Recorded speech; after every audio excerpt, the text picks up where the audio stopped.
తెలుగు కథా సౌరభాలకి స్వాగతం సుస్వాగతం. శ్రోతలకు నమస్కారం. ఈరోజు చదవబోయే కథ వారసుడొచ్చాడు. రచనా పఠనం వి శారద. ఇది మన తెలుగు కథలు .comలో ప్రచురించడం జరిగింది. ఇక విందామా?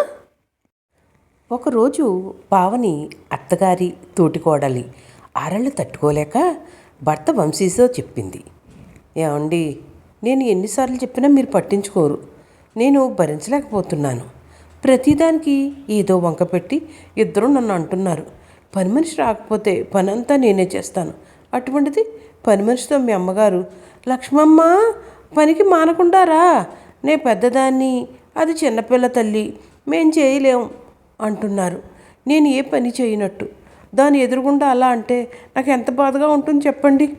మొన్నటికి మొన్న పాపాయి పడిపోతే నేను లేవదీయబోయాను. వద్దు, దాన్ని ముట్టుకోకు అంటూ గట్టిగా అరిచింది సుధ. పిల్లలు లేనంత మాత్రాన నేను పట్టుకోకూడదా? నాకు మానవత్వం లేదా? నిన్నది జారిపడింది, నేను ఊరుకున్నాను, లేవతీయలేదు. దాంతో సుధా మీ అమ్మగారు ఇద్దరు కలిపి పిల్లలు లేని వాళ్ళకి ఏం తెలుస్తుంది ఆ బాధ అంటున్నారు. నేను ఏం చేసినా తప్పు పడుతున్నారు. నేను మనశ్శాంతిగా ఉండలేకపోతున్నాను. మీరు వాళ్ళకి గట్టిగా చెప్పండి అంది ఏడుస్తూ పావని భర్త వంశీతో. కానీ ఎప్పట్లాగే మౌనం వహించి, మనకి పిల్లలు పుడితే అన్నీ సర్దుకుంటాయిలే అన్నాడు తేలిగ్గా. ఈ ఇంట్లో ఉన్నంతకాలం నాకు పిల్లలు పుట్టరు, మనశ్శాంతే లేనప్పటికి కాపురం ఏమిటి అంటూ అడి తిరిగి పడుకుంది పావని. రాజారావు పార్వతి దంపతులకు వంశీ రామ్ ఇద్దరు పిల్లలు. వంశీ అగ్రికల్చర్ BSc చదువుకుని వ్యవసాయం అంటే ఇష్టం ఉండడంతో ఉద్యోగం జోలికి వెళ్ళక తండ్రి సంపాదించిన 2 ఎకరాలని 4 ఎకరాలు చేశాడు. వ్యవసాయాధికారిని పల్లెటూరికి రప్పించి ఆయన సలహాతో వ్యవసాయాన్ని మంచి సాగుబాటు పట్టించాడు.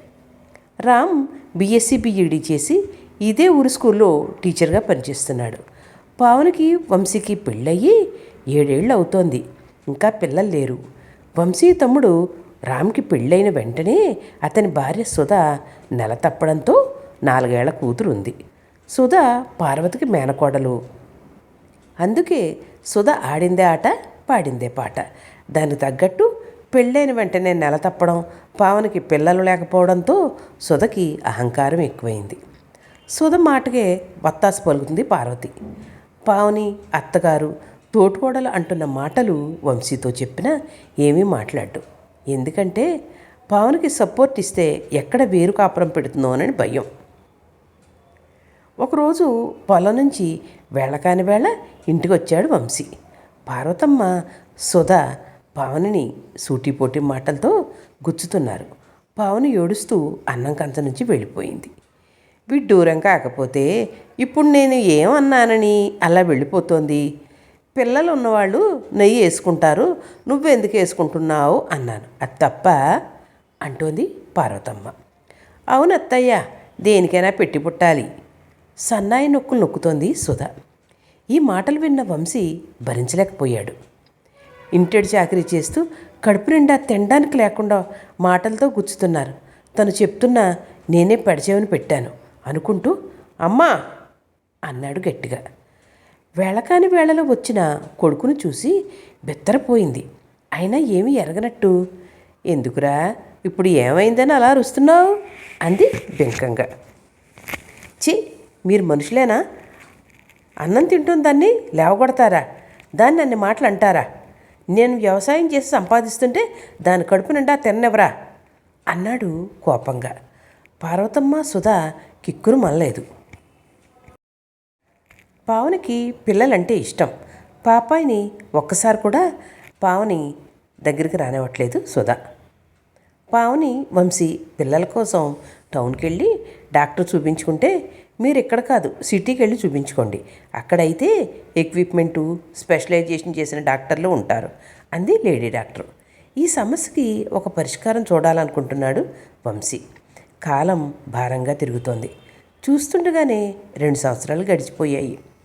ఒకరోజు వంశీ స్వీట్ ప్యాకెట్ తీసుకుని సంతోషంగా వచ్చాడు. అమ్మ, అందరూ వినండి, నాకు ఉద్యోగం వచ్చింది. గ్రూప్స్లో సెలెక్ట్ అయ్యాను. అగ్రికల్చర్ డిపార్ట్మెంట్లో జాబ్ వచ్చింది, హైదరాబాద్ వెళ్ళాలి అన్నాడు. అందరూ ఆశ్చర్యపోయారు. పావని మొహం సంతోషంతో వెలిగిపోతే పార్వతమ్మ సుధల మొహం మాడిపోయింది. ఎప్పుడు పరీక్ష కట్టావు? పొలం ఎవరు చూస్తారు? ఇంటికి పెద్ద కొడుకువి, నువ్వు వెళ్ళిపోతే ఎలాగా అంటూ ప్రశ్నల వర్షం కురిపించింది.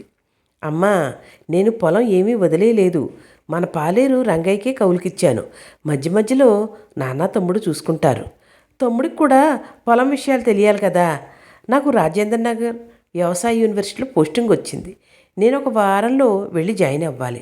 ఇక నా చదువంటావా ప్రశాంతంగా ఉంటుందని పొలానికి వెళ్ళి అక్కడే చదువుకునేవాడిని. అదృష్టవశాత్తు నాకు హైదరాబాద్లో ఉద్యోగం వచ్చింది అన్నాడు సంతోషంగా వంశీ. వంశీ హైదరాబాద్ వెళ్ళి జాబ్లో జాయిన్ అవ్వడం, ఇల్లు తీసుకుని పావనిని తీసుకువెళ్ళడం చకచకా జరిగిపోయాయి. పంజరం నుంచి తప్పించుకున్న చిలుకల స్వేచ్ఛగా ఉంది పావనికి. ఈనాళ్లకి తనకి ఇల్లు అనేది ఏర్పడింది అని సంతోషంగా ఉంది.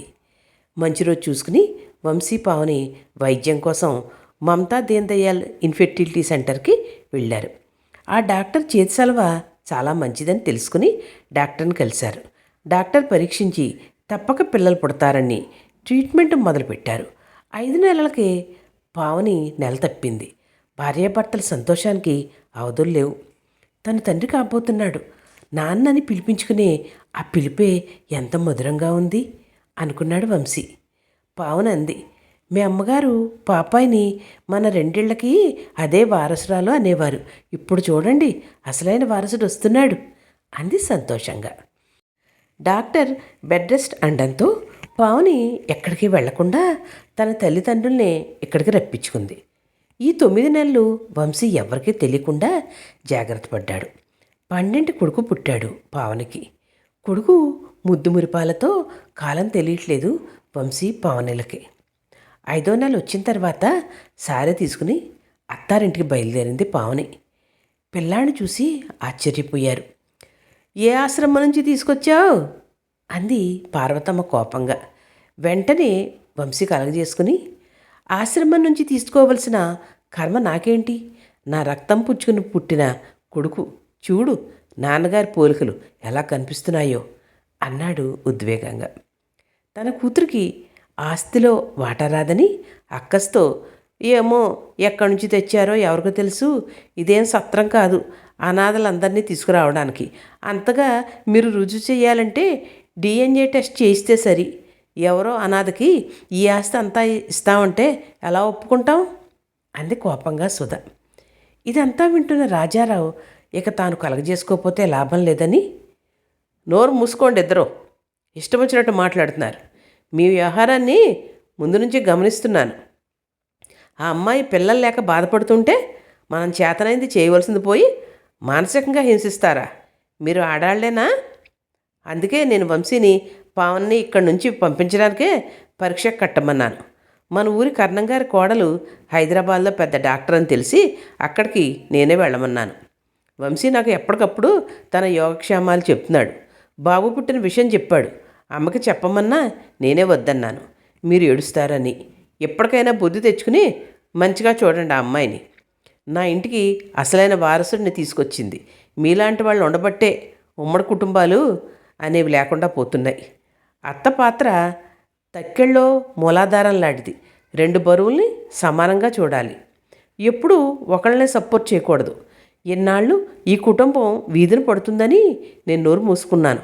మీ ఆగడాలకు అంతు లేకుండా పోతోంది. ఈ రోజు నుంచి మీరిద్దరూ నోరు అదుపులో పెట్టుకోకపోతే పరిణామాలు తీవ్రంగా ఉంటాయి, జాగ్రత్త అన్నాడు కోపంగా రాజారావు. రాజారావులో అంత కోపాన్ని ఎప్పుడూ చూడని పార్వతమ్మ, సుధా కుక్కెన పేన్లా నోరు మూసుకున్నారు. పావని మనసు తేలికైంది.